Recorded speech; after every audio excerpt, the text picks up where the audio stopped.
Assalamualaikum warahmatullahi wabarakatuh. Perkenalkan, nama saya Siti Najwa Aulia Dipayanti dengan NIM 2410911220033. Baik, sebelumnya izin untuk dosen pengampu Dr. Oski Iliandri, Magister Kesehatan. Di sini izin dok menjelaskan tentang anatomi muskuloskeletal di regiotorakis dan membri superior dan polarisasi dan inversi sistem muskuloskeletal. Nah, baik di sini yang pertama regiotorakisnya ada sternum atau tulang dada. Jadi, sternum itu tulang pipi yang terletak di bagian tengah dada. Nah, terdiri dari tiga bagian, yaitu manubrium sterni, yaitu bagian atas, corpus sterni, bagian tengah, dan processus sigmoideus, bagian bawah yang runcing. Nah, ini gambar dari tulang dada. Selanjutnya ada costea atau tulang rusuk. Jadi di tulang rusuk ini terdapat 12 pasang tulang rusuk yang melengkung mengelilingi rongga dada. Nah, 7 pasang tulang rusuk itu, eh, 7 pasang tulang rusuk atas itu namanya costea verae, 3 pasang berikutnya itu costea supriae, dan 2 pasang tulang rusuk terakhir adalah costea fluitantes. Baik, nah di sini tulang rusuk yang pertama itu bisa disebut juga tulang rusuk sejati atau yang saya bilang tadi costae itu terdapat 7 pasang tulang rusuk sejati yang terhubung langsung ke sternum, tulang dada melalui tulang rawan kostal. Yang kedua, tulang rusuk palsu atau costea Curiae yang terdapat eh, tulang rusuk palsu tidak terhubung langsung ke sternum, mereka terhubung ke tulang rawan kostal dari tulang rusuk sejati di atasnya. Membentuk hubungan ini tidak langsung dengan sternum. Selanjutnya di sini ada tulang rusuk melayang atau costea fluitantes yang terdiri dari tulang pasang tulang rusuk yang tulang rusuk melayang tidak terhubung ke sternum sama sekali. Jadi baik secara langsung maupun tidak langsung ujung anterior tulang rusuk melayang bebas di dalam dinding abdomen. Yang keempat ada bagian-bagian sternum atau tulang dada. Nah, gambar ini nanti yang saya akan tunjukkan menunjukkan tiga bagian utama sternum. Nah, yang tiga bagiannya juga apa aja? Jadi ada tulang hulu atau manubrium sterni, bagian atas sternum yang berbentuk seperti gagang. Jadi yang kedua itu ada tulang badan atau corpus sterni, bagian tengah itu tulang badan atau corpus sterni itu adalah bagian tengah sternum yang lebih panjang dan pipi. Dan yang ketiga ada tulang pedang-pedangan atau processus sigmoideus yang bagian bawah sternum yang lebih kecil dan berbentuknya seperti agak runcing. Nah, ini tadi gambar tulang rusuk sejati dari sini sampai sini. Yang ini tuh ada 7 pasang. Yang di sini tulang rusuk palsu ada 3 pasang. Tulang rusuk melayang ada 2 pasang. Di sini ada tulang hulu, ada tulang badan sama tulang pedang-pedangan tadi sebutannya. Nah, selanjutnya ada vertebra thoraciae, ya, tulang belakang dada. Jadi, tulang belakang dada itu atau vertebra thoraciae itu adalah bagian dari tulang belakang yang terletak di bagian dada. Nah, terdapat 12 buah vertebra thoraciae yang terhubungkan oleh persendian. Persendian membentuk struktur yang kuat dan fleksibel. Nah, fungsinya ini dari tulang belakang dada ini apa? Jadi, fungsinya itu untuk menopang dan melindungi organ dada, memberikan fleksibilitas dan pergerakan juga sebagai tempat perletakan otot. Nah, ini gambar tulang belakang eh, badan manusia. Ini tulangnya. Selanjutnya ada otot-otot dinding em, dada. Jadi ada otot intercostalis eksternal. Jadi otot ini terletak di antara tulang rusuk. Nah, seratnya berjalan miring ke bawah dan ke depan. Jadi fungsi utama dari otot ini yaitu mengangkat tulang rusuk selama inspirasi atau pas menghirup napas. Nah, sehingga memperbesar volume rongga di dada. Selanjutnya ada intercostalis internal. Nah, terletak di dalam intercostalis eksternal, seratnya berjalan miring ke bawah dan ke belakang, berlawan arah dengan intercostalis eksternal. Nah, jadi otot ini berperan dalam menurunkan tulang rusuk selama ekspirasi atau mengeluarkan napas, sehingga mengecilkan volume rongga dada. Selanjutnya, Itu ada transversus thoracis. Nah, di sini otot ini terletak di permukaan dalam dinding dada yang seratnya berjalan horizontal. Fungsinya dari ini yaitu untuk membantu ekspirasi. Terus yang keempat ada diafragma. Nah, bukan bagian dari otot interkostal, tetapi otot utama pernapasan.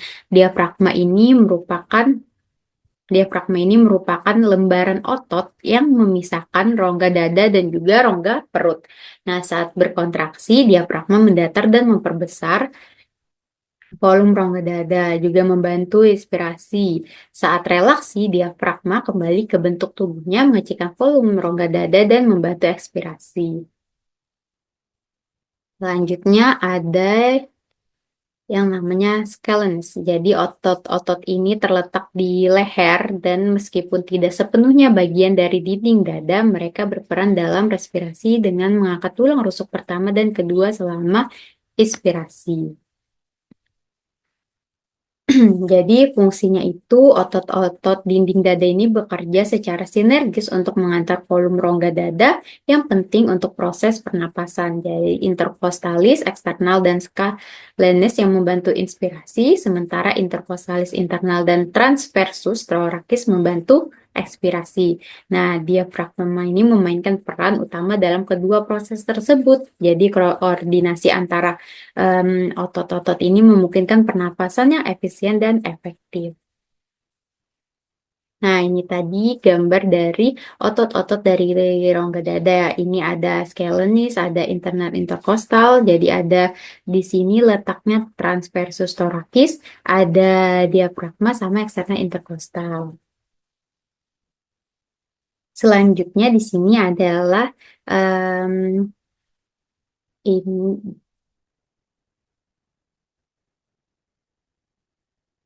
di sini ada pembuluh darah utama regiotorakis.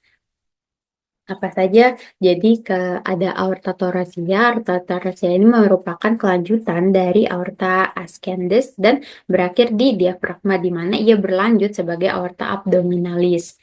Nah, cabang-cabang aorta thoracia ini apa aja? Yang pertama itu ada arteri intercostales posterior. Nah, jumlahnya ada 9 pasang. Jadi arteri ini berjalan di antara tulang rusuk atau costae ke arah anterior. Mereka memasuk daerah ke otot-otot interkostal, kulit, dan tulang rusuk. Arteri interkostales ini posterior 3 pasang pertama berasal dari interkostal superior atau cabang dari arteri subclavia, sedangkan sisanya berasal langsung dari aorta thoracia. Nah, ada juga vena. Di sini ada vena interkostal yang mengumpulkan darah dari em, dinding dada dan mengalirkannya ke vena azygos dan hemiazygos. Nah, jadi vena azygos itu di sini adalah vena utama yang berada di sisi kanan yang mengumpulkan darah dari vena interkostal kanan dan struktur lainnya, lalu mengalirkannya ke vena cava superior. Selanjutnya di sini ada vena hemiazygos. Nah, vena utama di sisi kiri dada yang mengumpulkan darah dari vena interkostal kiri ke bagian bawah. Lalu biasanya berlanjut ke vena azygos, yang vena hemiazygos aksesoria ini mengumpulkan darah dari vena interkostal kiri bagian atas, juga berlanjut ke vena azygos. Selanjutnya, nah ini adalah contohnya dari vena-vena sama arteri yang tadi saya sebutkan. Nah, terus selanjutnya ada membri superior, tulang selangka atau clavikula. Jadi bentuk apa saja yang ada di membri superior ini? Jadi yang pertama itu tadi saya bilang ada tulang selangka atau clavikula. Berbentuknya itu tulangnya berbentuk seperti S yang terletak di bagian atas dada. Fungsinya menghubungkan tulang dada atau sternum tadi dengan tulang belikat atau scapula dan memberikan penyangga dan stabilitas pada bahu. Selanjutnya tulang belikat atau scapula. Nah, bentuknya ini pipi berbentuk kayak segitiga yang terletak di bagian belakang dada. Fungsinya memberikan tempat melekatnya otot-otot bahu dan lengan, serta membantu pergerakan bahu. Terus ada tulang lengan atas atau humerus yang berbentuk tulang panjang yang menghubungkan bahu dan siku. Fungsinya membantu gerakan bahu dan siku. Terus ada tulang hasta atau ulna, berbentuknya itu seperti tulang panjang yang terletak di sisi ibu jari lengan bawah. Fungsinya untuk membantu gerakan siku dan pergelangan tangan kita. Terus tulang pengumpil atau radius. Nah, bentuknya di sini tulang panjang yang terletak di sisi kelingking bawah yaitu dan berfungsi untuk memberi gerakan siku dan juga pergelangan tangan. Selanjutnya ada tulang pergerakan tangan atau karpalia yang itu berbentuk tulang kecil yang tersusun dalam dua baris. Fungsinya membantu gerakan pergelangan tangan dan memberikan stabilitas pada tangan kita. Selanjutnya ada tulang telapak tangan, metakarpalia, yang berbentuk lima tulang panjang yang berbentuk rangka telapak tangan. Fungsinya untuk membantu gerakan tangan dan memberikan penyangga pada jari-jari. Selanjutnya ada tulang jari atau palang berbentuk tulang kecil yang membentuk rangka jari berfungsi untuk membantu gerakan jari. Nah, ini tadi gambar dari tulang yang bahu. Gambarnya ini yang dimaksud tulang selangka itu yang mana? Tulang selangka itu yang di sini atau yang disebut clavicula. Terus tulang belikat itu yang mana? Eh, di bawah dari tulang selangka di sini. Terus tulang humerus dan tulang dada atau sternum. Nah, ini adalah gambar dari tangan manusia. Nih, tangan kita di bagian sininya itu namanya carpals. Terus di sini, bagian sini metacarpals. Terus di daerah tulang sini itu proximal phalanx. Yang di bagian sininya, sebelum paling atas itu ada intermediate phalanx dan distal phalanx yang di sininya. Oke, selanjutnya kita akan... Nah, ini tadi adalah otot-otot bahu. Jadi ada rotator cuff, supra di sini ada supraspinatus ini otot bahu kita. Terus ada yang namanya infraspinatus, ada teres minor, ada subscapularis, deltoideus, trapezius. Nah, ini adalah otot di lengan atas. Jadi ada bicep brachii, ada tricep, ada brachialis, dan ada juga brachioradialis. Di sini ada yang namanya pembuluh darah utama di membran superior. Jadi ada arteri subclavia, ada arteri axilla, arteri brachialis, arteri radialis, arteri ulnaris, dan vena-vena yang sesuai. Selanjutnya ini adalah persarafan membri superior. Nah, jadi dari sini ke sini itu persarafannya melalui plexus brachialis dan cabang-cabangnya. Seperti yang di sini ada saraf aksilaris, terus ada saraf radial, di sini di bawah sini ada saraf median, terus ada saraf ulnaris dan juga lain-lainnya. Di sini inversi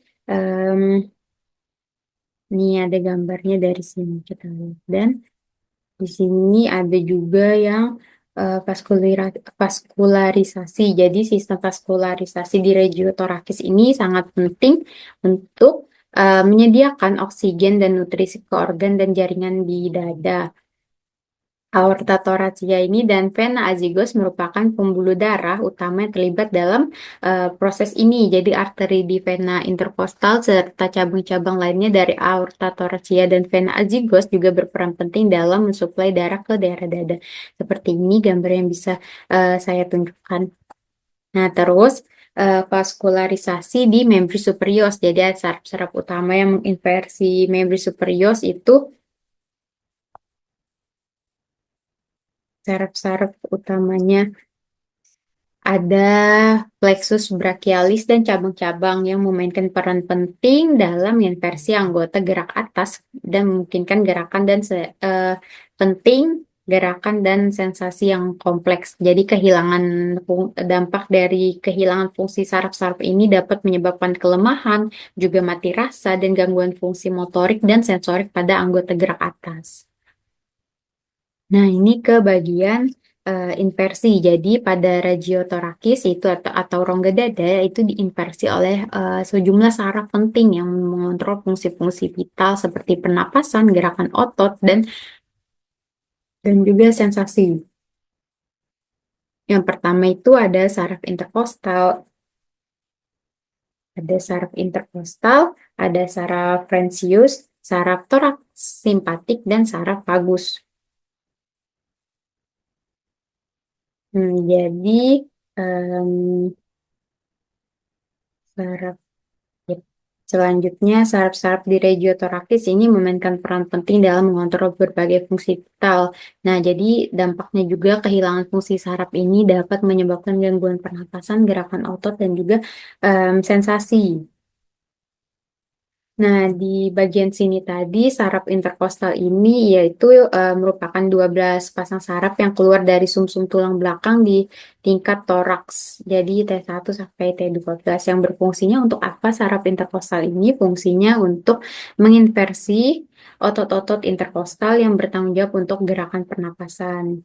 Nah, selanjutnya ada saraf Phrenikus. Jadi pengertiannya saraf ini merupakan saraf yang berasal dari saraf spinalis C3 sampai C5. Fungsinya apa? Fungsinya menginversi diafragma otot utama pernapasan. Terus ada saraf toraks simpatik. Di sini merupakan bagian dari sistem saraf otonom yang bertanggung jawab untuk respon fight or flight. Seperti itu fungsinya untuk menginversi berbagai organ di rongga dada termasuk jantung, paru-paru, dan pembuluh darah. Dan yang terakhir ini saraf vagus. Jadi apa saraf vagus itu? Saraf vagus adalah saraf kranial yang paling panjang dan paling kompleks. Fungsinya untuk menginversi banyak organ di rongga dada termasuk jantung, paru-paru, dan juga lambung. Nah, di sini ada saraf-saraf menginversi membri superior. Jadi ada saraf aksilaris C5 sampai C6 itu eh, lokasinya berada di bagian posterior plexus brachialis, terus saraf radial C5 sampai T1 itu lokasinya berasal dari bagian posterior plexus brachialis yang merupakan saraf terbesar dari anggota gerak atas. Nah, yang ketiga ada saraf median C5 sampai T1. Itu berasal dari bagian posterior saraf median ini berasal dari bagian lateral dan medial plexus brachialis. Yang terakhir ada saraf ulnaris dari C7 sampai T1. Ya, berasalnya dari bagian medial plexus brachialis. Nah, jadi jika mengalami ini kerusakan pada salah satu saraf ini dapat menyebabkan lagi kelemahan otot, hilangnya sensasi, atau keduanya di area yang diinversinya. Lokasi dan jenis kerusakannya akan menentukan gejala spesifik yang muncul. Jadi di mana lokasi atau jenis kerusakannya itu yang menentukan nanti gejala apa yang muncul. Jadi kesimpulannya, regiotoraks dan membri superius ini memiliki anatomi muskuloskeletal yang kompleks dan saling terkait. Toraks melindungi organ vital dan otot-ototnya yang berperan dalam pernapasan, disuplai oleh aorta thoracia dan diinversi oleh saraf interkostal dan phrenikus. Nah, sedangkan membri superius di sini diinversi oleh plexus brachialis atau saraf aksilaris radial, median, dan ulnaris. Jadi memungkinkan gerakan yang beragam dan disuplai oleh banyak pembuluh darah. Nah, integrasinya struktur muskuloskeletal, vaskular, dan saraf memungkinkan fungsi yang optimal. Baik, sekian penjelasan saya tentang materi dari judul kita yang judulnya anatomi muskuloskeletal di regiotorakis dan membri superiors dan vakularisasi dan inversi sistem muskuloskeletal. Semoga bermanfaat. Mohon maaf jika ada kesalahan dan kekurangan kata. Wassalamualaikum warahmatullahi wabarakatuh.